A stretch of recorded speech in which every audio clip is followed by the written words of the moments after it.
அனைவருக்கும் வணக்கம். The magic ரோண்டாவுடைய புத்தகத்தை தான் நான் சொல்லிட்டு இருக்கேன். இப்போ போன செஷன்ல நம்ம என்ன ப்ராக்டிஸ் எல்லாம் நம்ம பார்த்தோம் அப்படிங்கிறத இப்போ சொல்லிடுறேன்.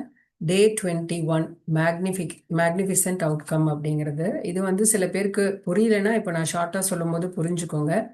என்ன இந்த மேக்னிஃபிசன்ட் அவுட்கம் அப்படின்னு பார்த்தீங்கன்னா, சப்போஸ் உங்கள் வாழ்க்கையில் ஒரு சூழல் இருக்குன்னு வச்சுக்கோங்களேன். திரும்ப திரும்ப அதே மாதிரி அந்த சூழல் இருக்கு. அது உங்களுக்கு வந்து பிடிக்கல அப்படிங்கும்போது அதை நீங்க மாத்தணும் அப்படின்னு நினைக்கிறீங்க. என்ன மாதிரி மாத்தணும் அப்படின்னு நீங்க நினைக்கிறீங்களோ, எப்படி நீங்க ஆசைப்படுறீங்களோ, அது ஆல்ரெடி மாறி நீங்க நினைச்ச மாதிரி தான் நடந்துட்டு இருக்கு அப்படிங்கிறத நீங்க கற்பனை பண்ணி, அதுதான் இவங்க வந்து அந்த அவுட்கம் அப்படிங்கிறது வந்து சிறப்பா நீங்க அந்த சூழல் வந்து உங்களுக்கு பிடிச்ச மாதிரி சிறப்பா நடந்துட்டு இருக்கு அப்படிங்கிறத நீங்க மனசுல கற்பனை பண்ணி அதுக்கு நீங்க வந்து ரொம்ப ஆழமான ஒரு நன்றி உணர்வு செலுத்துறது தான். இப்போ வந்து ஆஃபீஸ்க்கு போறீங்கன்னு வச்சுக்கோங்களேன். நீங்க போகும்போதே இது வந்து ஒரு உதாரணம் தான். போகும்போது உங்க பாஸ் வந்து உடனடியா நீங்க உங்களை பார்க்கணும் அப்படின்னு சொல்றாரு. ஸோ நீங்க அவரை பார்க்க போறதுக்கு முன்னாடி உங்க மனதுக்குள்ள வந்து ஒரு கன்க்ளூஷனுக்கு வரீங்க. ஏதோ தப்பான ஒரு விஷயம் தான் நடக்க போகுது அப்படிங்கிற மாதிரி. அதாவது ஏதாவது பாஸ் திட்ட போறாரு, ஏதாவது நமக்குள்ள நம்ம கிட்ட ஏதாவது ஒரு நம்ம பண்ணின வேலையில ஏதாவது தப்பு கண்டுபிடிக்க போறாரு அப்படிங்கிற மாதிரி உங்க மனசுக்குள்ள 1008 விஷயங்கள் ஓடிட்டு இருக்கு அவரை போய் பார்க்கறதுக்குள்ளேயே. இவங்க என்ன சொல்றாங்கன்னா, அந்த மேக்னிஃபிசன்ட் அவுட்கம் அப்படிங்கிறது நீங்க அவரை போய் பார்க்கறதுக்குள்ளேயே இந்த மாதிரியான தாட்ஸ் உங்களுக்குள்ள ஓடாம கண்டிப்பா வந்து ஒரு நல்ல செய்தியா தான் இருக்கும். நல்ல விஷயத்துக்காக தான் அவங்க கூப்பிடுவாங்கங்கிறத நீங்க மனசுக்குள்ள கற்பனை பண்ணிட்டு, அதுக்கான அந்த ஃபீலிங்ஸோட தான் நீங்க போகணுங்கிறாங்க. ஏன்னா நம்ம லா ஆஃப் அட்ராக்ஷன் வந்து எப்படி வேலை செய்யுதுன்னு பார்த்தீங்கன்னா, உங்களுடைய எண்ணங்கள் எப்படி இருக்கோ, உங்களுடைய ஃபீலிங்ஸ், உங்களுடைய உணர்வு எப்படி இருக்கோ, அது பிரகாரம் தான் நம்ம வாழ்க்கையில வந்து நடக்கும் அப்படிங்கிறாங்க. அதை தானே நம்ம அட்ராக்ட் பண்றோம். ஸோ அதனால இந்த மேக்னிஃபிசன்ட் அவுட்கம் அப்படிங்கிறது நீங்க அந்த பாஸை போய் பார்க்கறதுக்கு முன்னாடியே உங்களுடைய எண்ணங்கள்ல அது நல்ல செய்தியா தான் இருக்கும் அப்படிங்கிறது. அது ஆல்ரெடி அது நடந்துருச்சு அப்படிங்கிறத இமேஜை நீங்க மைண்ட்ல வச்சுட்டு அதுக்கு நன்றி சொல்லிட்டே நீங்க போங்க. அப்போ உங்க உணர்வும் வந்து வேற மாதிரி இருக்கும். கண்டிப்பா அங்க நல்லது தான் நடக்கும் அப்படிங்கிறது. இன்னொன்னு வந்து இதுலயே இன்னொரு விஷயமும் சொல்லியிருக்காங்க. அது என்னன்னா, அன்எக்ஸ்பெக்டடா நடக்கிற விஷயங்களுக்குமே அதுக்கான அவுட்கமுக்குமே நீங்க நன்றி சொல்றது. இந்த அன்எக்ஸ்பெக்டடா நடக்கிறது அப்படிங்கிறது வந்து இப்போ ஒரு நாள்ல நீங்க ஆல்ரெடி நடந்து முடிஞ்சது கிடையாது. அதை நீங்க எடுத்துக்க கூடாது. இப்போ இன்னைக்கு எடுக்கிறீங்க, இன்னைக்கு இருக்குன்னு வச்சுக்கோங்களேன். இன்னைக்கு ஏதாவது அன்எக்ஸ்பெக்டடா நடக்குது. ஃபார் எக்ஸாம்பிள் ஒரு ஃபோன் கால் வருது அன்டைம்ல. அதாவது அந்த டைம்ல யாருமே கால் பண்ண மாட்டாங்க. அப்படிங்கும்போது அப்போன்னு பார்த்து ஒரு கால் வருதுங்கும் போது அந்த காலை எடுக்கிறதுக்கு முன்னாடியே அந்த கால்னால எனக்கு ஒரு சந்தோஷம் கிடைக்குது, சந்தோஷம் தான் கிடைக்க போகுது அப்படிங்கிறத வந்து நீங்க மனசுக்குள்ள கற்பனை பண்ணிட்டு அதுக்கு நீங்க தேங்க்யூ சொல்லிட்டு அதுக்கப்புறம் தான் நீங்க அந்த காலை எடுக்கணும் அப்படிங்கிறாங்க. ஸோ இப்போ நீங்க வந்து ஏர்போர்ட் போறீங்கன்னு வச்சுக்கோங்களேன். அங்கே வந்து டிலே சொல்கிறாங்க. ஏர்போர்ட் வந்து போகும்போது ஃப்ளைட் வந்து டிலே சொல்லும்போது அதுவே உங்களுக்கு வந்து நீங்கள் என்ன தோணும், ஐயோ ஏதோ ஒரு தப்பு தான் அப்படிங்கிற மாதிரி நினைப்பீங்க. பட் அதுக்கான அந்த டிலே ஆனதுனால அதிலிருந்து வரக்கூடிய அந்த அவுட்கமுக்குமே நீங்கள் வந்து நன்றி உணர்வு செலுத்தணும் அப்படிங்கிறாங்க. அதுக்கப்புறம் நீங்கள் வந்து ஒரு என்னெல்லாம் செய்யலாம் அப்படிங்கிறதே வந்து நீங்கள் யோசிக்கணும் இல்லையா? ஸோ அந்த யோசனை எப்படி இருக்குன்னா, நமக்கு வந்து அந்த கிடைச்ச நேரத்தை நம்ம நல்ல விதமா செலவு பண்ண போறோம், நம்ம ஹாப்பியா தான் இருக்க போறோம் அப்படிங்கிற மாதிரி ஒரு எண்ணங்களை வச்சுட்டு அதுக்கான உணர்வுகளை நீங்க உங்களுக்குள்ள வச்சுட்டு நீங்க செயல்படணும் அப்படிங்கிறாங்க. இதுதான் இந்த மேக்னிஃபிசன்ட் அவுட்கம். இது டே 21க்கான ப்ராக்டிஸ். டே 22க்கான ப்ராக்டிஸ் என்னன்னா, பிஃபோர் யுவர் வெரி ஐஸ். இதுல வந்து ரோண்டா பர்னி வந்து அவங்களோட வாழ்க்கையில நடந்த சில விஷயங்கள் எல்லாம் நமக்கு சொல்லியிருக்காங்க. இதுல என்னன்னா, உங்களுடைய ஆசைகள் அப்படின்னு பார்த்தா நிறைய இருக்கும். ஸோ அதில் ஒரு 10 ஆசைகளை நீங்கள் ஒரு பேப்பரில் லிஸ்ட்டு போட்டு வச்சுக்கணும். அப்படி லிஸ்ட்டு போட்டு வச்சிட்ட பிறகு அந்த ஒரு ஒரு ஆசையுமே நீங்கள் வந்து கண்களை மூடிட்டு கற்பனை பண்ணணும். என்னன்னா அந்த ஆசைகள் எல்லாமே நிறைவேறி இருக்கு. இப்போ நம்பர் 1 போட்டு ஒரு ஆசை எழுதியிருப்பீங்க. கண்ணை மூடிட்டு அந்த ஆசை வந்து ஆல்ரெடி நடந்து முடிஞ்சிருச்சு, நீங்கள் ரிசீவ் பண்ணிட்டீங்க அப்படிங்கிறத கற்பனை பண்ணிட்டு நீங்கள் வந்து தேங்க்யூ அப்படிங்கிறத ரொம்ப ஆழமாக ஃபீல் பண்ணி நீங்கள் யூனிவர்ஸ்க்கு ரிட்டர்ன் பண்ணணும். ஸோ இப்படி ஒன்னொன்னா ஒரு ஒரு ஆசைகளையுமே நீங்கள் இந்த மாதிரி இமேஜின் பண்ணி பண்ணி தேங்க்யூ அப்படிங்கிறத சொல்லணும். அண்ட் இன்னொன்று, அந்த 10 லிஸ்ட் எழுதியிருக்கீங்களா, அந்த 10 ஆசைகள், அந்த லிஸ்ட்டை வந்து நீங்கள் எப்போவுமே உங்கள் பர்ஸ்லேயோ இல்லை உங்கள் பேக்லேயோ நீங்கள் கேரி பண்ணிக்கணும் அப்படிங்கிறாங்க. ஸோ எப்பெல்லாம் உங்களுக்கு நேரம் கிடைக்குதோ, இப்போ ஒரு பஸ்ஸுக்காக வெயிட் பண்ணுறீங்களா, அந்த பஸ் வர வரைக்கும் நீங்கள் அந்த லிஸ்ட் எடுத்து நீங்க அதே மாதிரி ஒரு ஒரு ஆசையும் வந்து கற்பனை பண்ணிட்டு தேங்க்யூ சொல்லணும். அந்த டைமை நீங்க இப்படி யூஸ் பண்ணிக்கலாம். ஒரு நாளைக்கு அட்லீஸ்ட் 2 தடவையாவது இதை நீங்க ப்ராக்டிஸ் பண்ணணும் அப்படிங்கிறாங்க. அதாவது நீங்க கற்பனை பண்ணி தேங்க்யூ சொல்றது.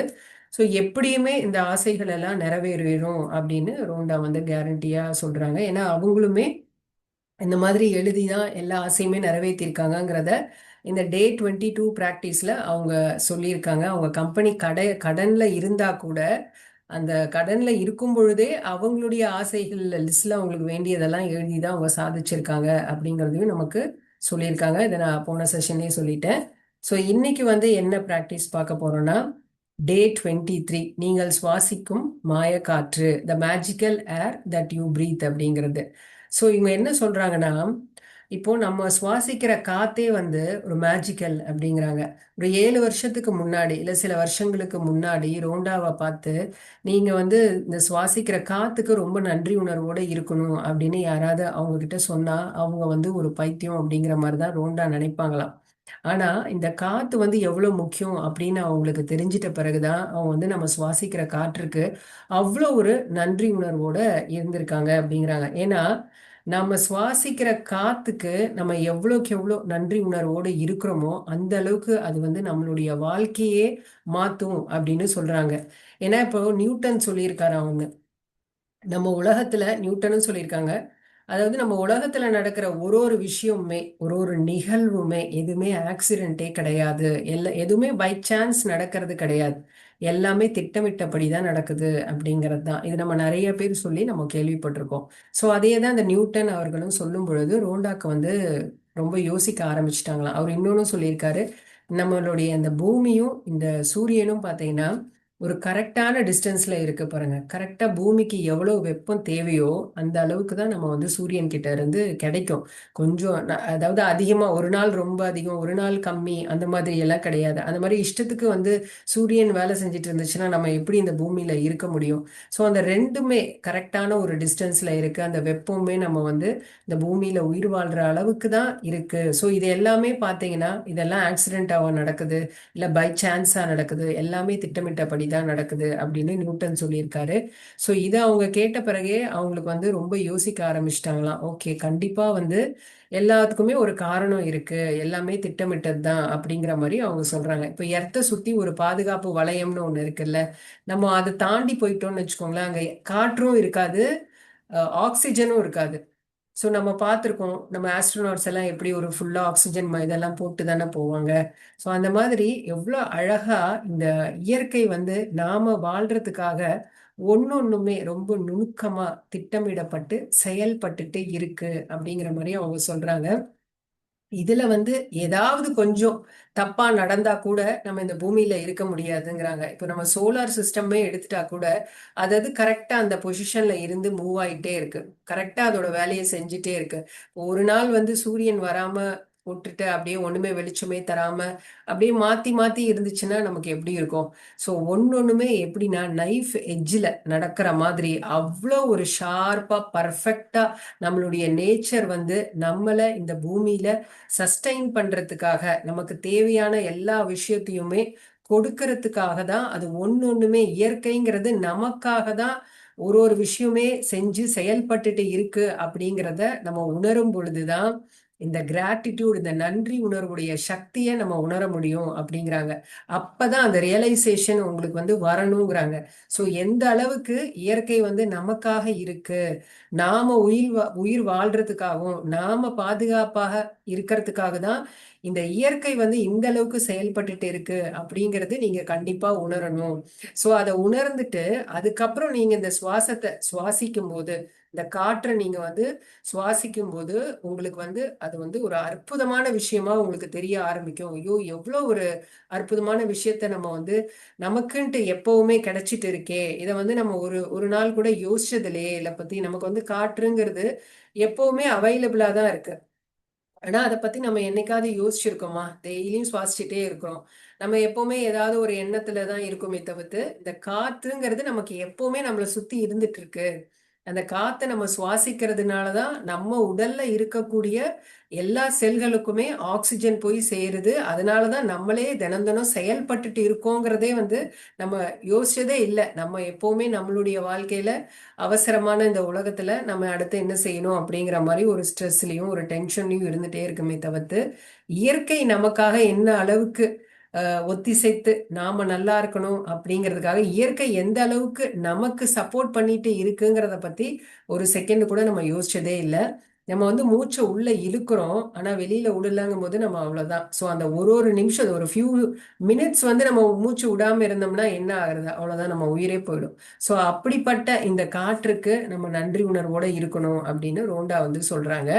இப்போ இந்த விஷயம் ரோண்டா வந்து அவங்க ரியலைஸ் பண்ணின பிறகு அவங்களுடைய பர்சனலான விஷயங்களுக்கெல்லாம் வந்து நிறைய நன்றி உணர்வு செலுத்தினாங்களாம். அதனால அவங்களுக்கு நிறையவே கிடைச்சுதான். சின்ன சின்னதா பர்சனல் விஷயத்துக்கு எல்லாமே தேங்க்யூ சொல்லி நிறைய அவங்க ரிசீவும் பண்ணிட்டாங்களாம். அதுக்கப்புறம் தான் அந்த ரியல் கிஃப்ட்னு சொல்லக்கூடிய அந்த உண்மையான பிளஸ்ஸிங்ஸ் எது அப்படின்னு பார்த்தீங்கன்னா, நமக்கு தினம் தினம் வெளிச்சம் கொடுக்கக்கூடிய அந்த சூரியன், நம்ம சுவாசிக்கிற இந்த காற்று, அதுக்கப்புறம் கடல், இது எல்லாமே இயற்கை, நம்மளை சுத்தி இருக்கிற மரங்கள், நம்ம நடக்கிற அந்த நிலம், ஸோ இந்த விஷயங்கள், நம்ம குடிக்கிற தண்ணி, இது எல்லாம் தான் நமக்கு கிடைக்கிற ரியல் பிளஸ்ஸிங்ஸ் அப்படிங்கிறாங்க. எப்போ நீங்க இயற்கைக்கு, இயற்கை நமக்கு இத்தனை விஷயம் கொடுக்குதே, அதுக்கு நம்ம வந்து நன்றி உணர்வு செலுத்தணுங்கிறத உணர்ந்து ரொம்ப ஆழமான ஒரு நன்றி உணர்வை நீங்க செலுத்தும் பொழுது உங்களுக்கு வந்து உங்க வாழ்க்கையில வந்து என்னெல்லாம் நீங்க நினைக்கிறீங்களோ அது எல்லாமே நீங்க ரிசீவ் பண்ண ஆரம்பிப்பீங்க அப்படிங்கிறாங்க. சொல்லப்போனா இவங்க வந்து இவங்களுக்கு தேவையான மக்கள், இவங்களுக்கு தேவையான பொருட்கள் எல்லாம் கூட நிறைய அந்த மாதிரி நன்றி உணர்வு செலுத்தி அந்த பொருள் எல்லாம் அவங்களுக்கு வந்து கொட்டுச்சான். இந்த மாதிரி நன்றி உணர்வு சொல்றதுனால அவ்வளோ பொருட்கள் வந்து ரோண்டா ரிசீவ் பண்ணினாங்களாம். ஸோ இந்த நன்றி உணர்வுடைய முக்கியத்துவம் என்னைக்கு உங்களுக்கு வந்து புரியுதோ அன்னைக்கு வந்து உங்களுக்குள்ள வந்து அந்த லெவல் ஆஃப் கிராட்டிடியூட் அப்படிங்கிறது வந்து ரொம்ப அதிகமாயிடும் அப்படிங்கிறாங்க. ஸோ அந்த மாதிரி உங்களுக்கு அது அதிகமாயிடுச்சுன்னா நீங்க நினைச்சு கொஞ்ச நாள்லயே அதை ரிசீவ் பண்ண ஆரம்பிச்சிருவீங்க அப்படிங்கிறாங்க. ஸோ இதுக்கான ப்ராக்டிஸ் அவங்க என்ன சொல்றாங்கன்னா, ஒரு 3 தடவையாவது மூச்சை, 3 இல்லை சாரி 5 தடவை, 5 தடவை வந்து நீங்க மூச்சை வந்து நல்லா ஆழமா இப்படி இழுத்து விடணும். அதாவது இன்ஹேல் பண்ணி எக்ஸேல் பண்ணணும். இது மாதிரி ஒரு 5 தடவை நல்லா பண்ணிட்டு முடிக்கும் பொழுது தேங்க்யூ அப்படிங்கறத சொல்லணும். இதுதான் வந்து அந்த பிராக்டிஸ் அப்படிங்கிறாங்க. இதை வந்து நீங்க வீட்டுக்குள்ளேயும் உட்காந்துட்டும் செய்யலாம். இல்ல வந்து நீங்க நல்லா இதை வந்து செய்யணும்னா வீட்டுக்கு வெளியில போய் ஒரு பார்க்லயோ ஒரு நேச்சரான இயற்கை சூழல்ல நீங்க இதை செய்யணும் அப்படிங்கிறாங்க. ஒரு நாளைக்கு ஒரு 2 3 தடவை செய்யலாம். இல்லை எப்பப்பெல்லாம் உங்களுக்கு முடியுமோ அப்பெல்லாம் செய்யலாம். இதை எங்க வேணாலும் செய்யலாம். நீங்க ஷாப்பிங் மால்ல செய்யலாம், இல்லாட்டி நீங்க ஆஃபீஸ்ல இருக்கும்போது கூட சும்மா கொஞ்ச நேரம் இப்படி உட்காந்துட்டு செய்யலாம், வாக்கிங் போகும்போது செய்யலாம். ஸோ இதை வந்து இதுக்குன்னு ஒரு டைம் தான், இந்த டைம்ல தான் செய்யணும் அப்படிங்கிறது இல்லை. ஸோ எப்பெல்லாம் உங்களுக்கு முடியுமோ அப்பெல்லாம் இதை ஈஸியா செய்ய முடியும், எந்த இடத்துல வேணாலும் இது செய்யலாம் அப்படிங்கிற மாதிரி அவங்க சொல்லியிருக்காங்க. ஸோ 5 தடவை உங்களுடைய சுவாசத்தை உள் இழுத்து நீங்க வெளியில விடணும். இதை வந்து நல்ல ஆழமான சுவாசமா நீங்க வந்து செய்யணும். இது வந்து பிரீதிங் எக்ஸசைஸ் கிடையாது. இது மெயினா வந்து நீங்க வந்து பிரீதிங் எக்ஸசைஸ் பண்றோங்கிறது கிடையாது. இங்க நீங்க என்ன பண்றீங்கன்னா, எந்த அளவுக்கு காற்றுக்கு, நீங்க சுவாசிக்கிற காற்றுக்கு நீங்க நன்றி உணர்வோடு இருக்கிறீங்க அப்படிங்கிறது தான் முக்கியம். அதே சமயம் இதை வந்து நீங்க இன்னும் உங்களுக்கு பிடிச்ச மாதிரி செய்யணும்னா, மூச்சை இழுக்கும் போது ஒரு சத்தம் வரும், வெளியில விடும்போது கூட சத்தம் வரும்ல, அப்படி கூட நீங்க ப்ராக்டிஸ் பண்ணலாம். இல்லாட்டி இதுல ஒரு வேரியேஷன் காட்டணும்னா, மூச்சை இழுக்கும் பொழுது அந்த நன்றி உணர்வை நீங்க உள்ள இழுக்கிற மாதிரி நீங்க கற்பனை பண்ணலாம். அந்த நன்றி உணர்வுங்கிறது உங்களுக்குள்ள போது இழுக்கும் போது, அதே சமயம் அதை கொஞ்ச நேரம் நீங்க அப்படியே ஹோல்டு பண்ணி வைக்கிறீங்க. அப்புறம் அந்த மூச்சை வெளியில விடும்போது அந்த நன்றி உணர்வை நீங்க வெளியில செலுத்துறீங்க. ஸோ இதை கூட நீங்க ஒரு வேரியேஷனா உங்களுக்கு பிடிச்ச மாதிரி கூட அதை நீங்க செஞ்சுக்கலாம் அப்படிங்கிறாங்க. ஸோ இந்த மாதிரி நீங்க இந்த ப்ராக்டிஸை நீங்க செய்ய செய்ய என்ன ஆகும்னா, இந்த நன்றி உணர்வுங்கிறது வந்து வேற கட்டத்துக்கு, அதாவது அந்த நன்றி உணர்வுக்கு ஒரு புதிய சக்தி கிடைக்குமா. அந்த சக்தி வந்து கிடைச்சிட்ட பிறகு நீங்க ஒரு உண்மையான அல்சிமிஸ்டா மாறிடுவீங்க.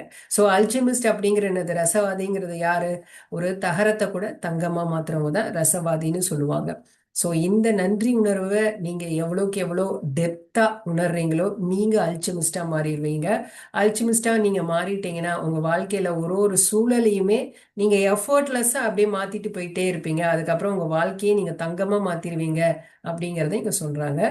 ஸோ இந்த ப்ராக்டிஸ் எப்படி பண்ணணும்னா, அந்த 5 5 டைம்ஸ் பிரீத் இன் பிரீத் அவுட் தான். பட் இதை வந்து நம்ம எப்படி ப்ராப்பராக பண்ணணுங்கிறது ஃபர்ஸ்ட் வந்து காலையில் எந்திரிச்ச உடனே அந்த 10 பாயிண்ட்ஸ் நம்ம எழுதுவோம் இல்லையா, கிராட்டிடியூடு ஒரு விஷயம் நம்ம கிட்ட இருக்கிறதுக்கு, அதை எழுதிருங்க. ரெண்டாவது 5 தடவை மூச்சு நீங்க இழுத்து விட்டுட்டு தேங்க்யூ, கடைசியில தேங்க்யூ அப்படிங்கிறத சொல்லணும். மூணாவது வந்து நீங்க அந்த கூழாங்கல், இந்த கூழாங்கல்ல கையில அப்படி வச்சுட்டு படுக்கிறதுக்கு முன்னாடி அன்னைக்கு என்னெல்லாம் நல்ல விஷயங்கள் வந்து நடந்ததோ அதுக்கு நீங்க வந்து கிரேட்ஃபுல்லா இருக்கேன்னு சொல்லிட்டு நீங்க படுக்கிறது தான். இதுதான் இன்னைக்கான இந்த டே 23க்கான ப்ராக்டிஸ். இப்போ டே 24க்கான ப்ராக்டிஸ் என்னன்னா த மேஜிக் வேண்ட் அப்படிங்கிறாங்க, மந்திரக்கோல் அப்படிங்கிறது. ஸோ இந்த மந்திரக்கோல் அப்படின்னா நம்ம எல்லார்கிட்டயுமே ஒரு மந்திரக்கோல் இருக்குங்கிறாங்க. அந்த மந்திரக்கோல் என்னன்னா நம்ம கிட்ட இருக்கிற அந்த கிராட்டிடியூட் அப்படிங்கிற அந்த பவர் தான். எல்லார்கிட்டயுமே அந்த மந்திரக்கோல் இருக்குங்கிறாங்க. இப்போ நீங்க யாருக்காவது வந்து உதவணும்னு ஆசைப்படுறீங்க, உங்களுக்கு விருப்பப்பட்டவங்க நிறைய பேர் லைஃப்ல இருப்பாங்க, அவங்களுக்கு வந்து நீங்க உதவி செய்யணும் அப்படின்னு ரொம்ப ஆழமா நினைக்கிறீங்க. அப்போ உங்ககிட்ட ஒரு மந்திரக்கோல் இருந்தா அந்த கோலை வச்சு இப்படி இப்படி மேஜிக் பண்ணா அவங்க பிரச்சனையெல்லாம் சரியாயிடுச்சுன்னா நல்லா இருக்கும் அப்படின்னு என்னைக்காவது நினைச்சது உண்டா? ஸோ அப்படி நீங்க நினைச்சிருந்தீங்கன்னா அது கண்டிப்பா நிறைவேற்ற முடியும் அப்படிங்கிற மாதிரி சொல்றாங்க. இது எப்படி சாத்தியப்படுத்தலாம் அப்படின்னு பார்த்தீங்கன்னா, இப்போ நீங்க ஒருத்தவங்களுக்கு ஒரு தேவை இருக்கு, ஒருத்தவங்க ரொம்ப கஷ்டப்படுறாங்க, ஸோ அவங்களுடைய தேவையை நீங்க நிறைவேற்றணுங்கும் போது அவங்களுக்கு உங்களுடைய நன்றி உணர்வுடைய ஆற்றல் சக்தியை நீங்க அவங்கள நோக்கி செலுத்துறது. நீங்க ஒருத்தவங்களுக்கு உதவி செய்யணும்னு நினைக்கிறீங்க பாத்தீங்களா, அப்பவே அந்த எண்ணமே உங்களுக்கு ஒரு சக்தியை கொடுத்துரும் அப்படிங்கிறாங்க. ஸோ அப்படி இருக்கும் பொழுது நீங்க அவங்களுக்கு தேவையான விஷயங்கள் எல்லாம் அவங்களுக்கு கிடைச்சிருச்சு அப்படிங்கிற அந்த எண்ணத்தை உங்களுக்குள்ள வர வச்சுட்டு அதை இமேஜின் பண்ணிட்டு உங்க நன்றி உணர்வை அவங்களுக்கு செலுத்தும் பொழுது அந்த சக்தி அவங்கள போய் ரீச் ஆகும் அப்படின்னு சொல்றாங்க. ஸோ இப்போ வந்து உங்க ஃப்ரெண்டோ இல்லை யாரோ உங்களுடைய லவ்டு ஒன்ஸ் இருக்காங்க, அவங்களுக்கு வந்து ஒரு பொருளாதாரத்துல கம்மியா இருக்காங்க, இல்ல உடல் நலம் சரியாவே இல்லை, ஒரு ரிலேஷன்ஷிப் இஷ்யூ இருக்கு, இல்ல அவங்க வந்து டிப்ரெஷன்ல மென்டல் இஷ்யூஸ் கூட இருக்கு. இப்படி இருக்கும் பொழுது அவங்களுக்கு இந்த மாதிரியான ஒரு பிராக்டிஸ் மூலியமா நீங்க அவங்களுக்கு தேவையான விஷயத்த போய் செய்ய முடியும் அப்படிங்கிறாங்க. ஏன்னா இது எப்படின்னா அந்த கிராட்டிடியூடுக்குன்னு ஒரு பவர் இருக்கு. ஸோ அது நமக்கு வந்து கண்ணுக்கு தெரியாது. ஆனா அந்த எனர்ஜிங்கிறது போய் அவங்கள ரீச் ஆகுங்கிறாங்க. அது ரீச் ஆகும்போது கண்டிப்பா அவங்களுக்கு தேவையான விஷயங்கள் நடக்கும் அப்படின்னு சொல்றாங்க. ஸோ அதுதான் இந்த மேஜிக் வேண்ட் அப்படிங்கிறாங்க. இப்போ ஒருத்தவங்களுக்கு வந்து ரொம்ப உடம்பு சரியாம படுத்த படுக்கையா இருக்காங்க, அவங்கள பார்த்தா அவங்களுக்கு வந்து ரொம்ப கஷ்டமா இருக்கு, உங்களுக்கு வந்து ஏதாவது அவங்களுக்கு ஹெல்ப் பண்ணணும் அப்படிங்கிற மாதிரி தோணுது. அதாவது எப்படியாவது இவங்க உடல்நலம் சரியாகணும், ஏன்னா அவங்கள நம்பிதான் இந்த ஃபேமிலி இருக்கு, ஸோ இவங்க சரியாகணும் அப்படிங்கும்போது நீங்க என்ன பண்ணணும்னா அவங்க உடம்பு வந்து பர்ஃபெக்டா நல்லா இருக்கு, அவங்க வந்து ரொம்ப ஆரோக்கியமா இருக்காங்க அப்படிங்கிறத வந்து நீங்க கற்பனை பண்ணணும். பண்ணிட்டு அந்த விஷயத்த அவங்களே உங்ககிட்ட வந்து சொல்றாங்க, இந்த மாதிரி நான் வந்து என்னுடைய ஹெல்த் வந்து ரொம்ப நல்லா ஆயிடுச்சு, நான் ரொம்ப ஆரோக்கியமா இருக்கேன், ரொம்ப சந்தோஷமா இருக்கேன் அப்படின்னு அந்த நியூஸை வந்து உங்ககிட்ட அவங்க வந்து சொல்றதையும் நீங்க வந்து கற்பனை பண்ணிக்கணுங்கிறாங்க. ஸோ அப்போ நீங்க எப்படி ஃபீல் பண்ணுவீங்க, அந்த ஃபீலிங்கையும் நீங்க கொண்டு வரணுமா, அதாவது கண்டிப்பா சந்தோஷமா ஃபீல் பண்ணுவீங்க. சந்தோஷம் பிளஸ் அவங்களுக்கு இன்னும் நன்றி உணர்வை கொடுப்பீங்க. ஸோ இது ரெண்டும் சேர்ந்து அவங்களுக்கு கொடுக்கும் பொழுது அது என்ன ஆகும்னா அந்த மிராக்கல் அப்படிங்கிறது நடக்குங்கிறாங்க. உண்மையாவே அவங்களுக்கு உடம்பு நல்லா சரியா போயிடும் அப்படிங்கிறாங்க. ஸோ பிறருடைய எண்ணங்கள் கூட நம்மளை வந்து தாக்கும்னு நம்ம எவ்வளவு தடவை கேள்விப்பட்டிருக்கோம். அதே மாதிரிதான் மத்தவங்களுக்கு உதவி செய்யணும்னு நினைச்சீங்கன்னா அவங்களுக்கு நீங்க நன்றி உணர்வு செலுத்துறதே ஒரு மிகப்பெரிய உதவி அப்படின்னு அவங்க இங்க சொல்லியிருக்காங்க. இப்போ ஒருத்தருக்கு வந்து ஒண்ணுக்கும் மேல நிறைய ப்ராப்ளம்ஸ் இருக்கு, மல்டிபிள் ப்ராப்ளம்ஸ் இருக்குன்னு வச்சுக்கோங்களேன், ஆனா என்ன செய்யறதுன்னு உங்களுக்கு தெரியல, அதுக்கான சல்யூஷன் உங்களுக்கு தெரியலங்கும் போது அப்போ நீங்க ஜென்ரலா ஒரு கிராட்டிடியூட் அவங்களுக்கு கொடுக்கலாம். அதாவது அவங்களுக்கு என்னெல்லாம் இந்த பிரச்சனைக்கு என்னெல்லாம் தேவைப்படுதோ அதெல்லாமே அவங்களுக்கு வந்து போய் சேருது, அதெல்லாமே அவங்க எல்லாமே ரிசீவ் பண்ணி ரொம்ப சந்தோஷமாவும் நல்லா இருக்காங்க. அது ஹெல்த்தோ இல்ல வெல்த்தோ ரிலேஷன்ஷிப்போ என்னவா இருந்தாலும் சரி, மகிழ்ச்சியோ, இது எல்லாமே அவங்க வாழ்க்கையில நிறைஞ்சு அவங்க சந்தோஷமா இருக்காங்க அப்படிங்கிற அந்த பிக்சரை நீங்க வச்சு அவங்களுக்கு நீங்க கிராட்டிடியூட் அப்படிங்கிற அந்த ஆற்றல் சக்தியை அவங்கள நோக்கி நீங்க செலுத்தணுங்கிறாங்க. இதுதான், இதை மட்டும் நீங்க வந்து பண்ணிக்கிட்டே இருந்தீங்கன்னா உங்க கண்ணு முன்னாடியே அவங்களுடைய வாழ்க்கை ரொம்ப சிறப்பா மாறுறத நீங்க பார்க்க முடியும் அப்படிங்கிறாங்க. ஸோ இதுக்கு அவங்க என்ன மாதிரி நம்ம ப்ராக்டிஸ் பண்ணலாம் அப்படின்னு பார்த்தீங்கன்னா, முதல்ல உங்க வாழ்க்கையில ஒரு 3 பேரை நீங்க செலக்ட் பண்ணிக்கணும். இப்போ யாருக்காவது உதவி செய்யணும்னு இருக்கும்போது ஒருத்தர் தான் இருக்காது, நிறைய பேர் வச்சிருப்பீங்க லைஃப்ல, நிறைய பேருக்கு உதவணும்னு நினைப்பீங்க. ஸோ அதுல ஒரு 3 பேர் நீங்க செலக்ட் பண்ணிக்கோங்க. அவங்க 3 பேர்த்தோட போட்டோவையும் நீங்க எடுத்துக்கணும். எடுத்து உங்க முன்னாடி வச்சுக்கணும். இப்போ ஃபர்ஸ்ட் ஒருத்தருடைய போட்டோவை கையில எடுத்து வச்சுக்கணும். கையில எடுத்து வச்சுட்டு கண்ணை மூடிக்கணும். கண்ணை மூடிட்டு அவங்களுக்கு என்ன தேவையோ, அவங்களுக்கு வந்து ஒரு ஹெல்த்தோ வெல்த்தோ ஹாப்பினஸோ என்னவோ அந்த எல்லாம் அவங்களுக்கு தேவையானதெல்லாம் அவங்க ரிசீவ் பண்ணிட்டாங்க, அவங்க சந்தோஷமா இருக்கிறாங்க, அந்த செய்தியை வந்து உங்ககிட்ட வந்து சொல்றாங்க, அதனால நீங்க அதை கேட்டு ரொம்ப சந்தோஷப்படுறீங்க, நன்றி உணர்வு செலுத்துறீங்க. இதை வந்து நீங்க அப்படியே பிக்சரா அப்படியே உங்க மனசுல கற்பனை பண்ணிக்கணும். பண்ணிட்டு இப்போ தேங்க்யூ அப்படிங்கிறதுல ரொம்ப டெப்தா நீங்க ஃபீல் பண்ணி அதுக்கு சொல்றீங்க, அவங்களுக்கு சொல்றீங்க, அவ்வளவுதான். ஸோ இதே மாதிரி இந்த ஃபர்ஸ்ட் ஒருத்தருக்கு பண்ணீங்களா அதே மாதிரி மற்றவங்களுக்கும் பண்ணிட்டு இந்த ப்ராக்டிஸை பண்ணிட்டு முடிச்சிடுறீங்க. ஸோ இந்த மாதிரி நீங்க பண்ணும் பொழுது செகண்ட் தேர்ட் இந்த மாதிரி பண்ணும் பொழுது கண்டிப்பா அவங்க லைஃப்ல வந்து மாற்றம் தெரியும் அப்படிங்கிற மாதிரி சொல்றாங்க. ஸோ இதை வந்து நீங்க ஒரு நாளைக்கு எப்பெல்லாம் முடியுமோ, இதுக்குன்னு வந்து இவங்க சொல்ற ப்ராக்டிஸ்க்கெல்லாம் இவ்வளோதான் பண்ணணும்ட்டு கிடையாது. எப்பெல்லாம் உங்களால முடியுமோ அப்பெல்லாம் இந்த ப்ராக்டிஸை வந்து நீங்க செஞ்சுட்டே இருங்க அப்படிங்கிற மாதிரி சொல்றாங்க. இது வந்து ரொம்ப பவர்ஃபுல்லான ப்ராக்டிஸும் கூட. இதை நீங்க வந்து இப்போ வெளியில எதாச்சியா நீங்க வாக்கிங் போறீங்க, உங்க வாக்கிங் போகும்போது யாராவது உங்ககிட்ட ஒரு பிரச்சனை அப்படின்னு ஷேர் பண்ணா கூட அப்ப கூட அவங்களுக்கு நீங்க இந்த கிராட்டிடியூட் மூலியமா உதவி செய்ய முடியும் அப்படிங்கிறாங்க. ஒரு சிலர் உங்க வாழ்க்கையில இருப்பாங்க, ரொம்ப தூரத்துல இருப்பாங்க, அவங்களுக்கு வந்து உதவி கூட செய்ய முடியாத நிலைமையில இருந்தீங்கன்னா கூட பிசிக்கலா நீங்க இந்த கிராட்டிடியூட் மூலியமா அவங்களுக்கு உதவி செய்ய முடியும் அப்படிங்கிறாங்க. இந்த உதவியை நீங்க யாருக்கெல்லாம் செய்யறீங்களோ அந்த இப்போ நீங்க வந்து மத்தவங்க நல்லா இருக்கணும், மத்தவங்களுடைய தேவைகள் எல்லாம் பூர்த்தி செய்யணும்னு உங்களுடைய நன்றி உணர்வை நீங்க அவங்களுக்கு செலுத்துறீங்கல்ல, அந்த மாதிரி நீங்க செலுத்தும் பொழுது உங்களுக்கு அது 10 மடங்கா வந்து சேரும் அப்படிங்கிறாங்க. நம்மளுடைய லா என்ன, what you give you receive அப்படிங்கிறது தான். நீங்க என்னெல்லாம் கொடுக்குறீங்களோ, நல்ல விஷயங்கள் கொடுத்தீங்கன்னா அத்தனையும் உங்களுக்கு 10 மடங்கா வந்து உங்களை வந்து சேரும் அப்படிங்கறதுனால. ஸோ இது மாதிரி நீங்க பண்ண பண்ண உங்களுடைய வெல்த், உங்களுடைய ஹெல்த், மகிழ்ச்சி எல்லாமே வந்து கண்டிப்பா நல்லா ஆகும், உங்க வாழ்க்கையே சிறப்பா மாறிடும் அப்படிங்கிறாங்க. நீங்க மத்தவங்களுக்கு மட்டும் உதவி செய்யல, உங்களுக்கும் சேர்ந்து தான் நீங்க இந்த பிராக்டிஸ்ல உதவி செஞ்சுக்கிறீங்க அப்படிங்கிறாங்க. ஸோ இந்த பிராக்டிஸ் எப்படி பண்ணணும்னா, மார்னிங் வந்து ஒரு 10 இது கிராட்டிடியூட் எழுதுறது, அதுக்கப்புறம் இந்த 3 பேரை நீங்க செலக்ட் பண்ணிக்கணும். அப்புறம் ஒருத்தருக்கும் வந்து நீங்க நன்றி உணர்வு, அவங்கள பிரச்சனை என்னன்னு தெரிஞ்சுட்டு அது கம்ப்ளீட்டா சால்வ் ஆகுற மாதிரி நீங்க கற்பனை பண்ணி நன்றி உணர்வு செலுத்துறது. ஸோ அதுக்கப்புறமா அந்த கூழாங்கல் கையில வச்சுட்டு நீங்க வந்து படுக்கிறதுக்கு முன்னாடி உங்களுக்கு அன்னைக்கான நல்ல விஷயங்கள் என்ன நடந்துச்சோ அதுக்கு வந்து நீங்க கிராட்டிடியூட் செலுத்துறது தான். ஸோ இதுதான் வந்து Day 23 அண்ட் Day 24க்கான ப்ராக்டிஸ் மாஸ்டர்ஸ். இதை கண்டிப்பா பண்ணி பாருங்க. ஸோ ரிசல்ட் வந்து கேரண்டி. Thank you master. நான் அதோட ஸ்டாப் பண்ணிக்கிறேன்.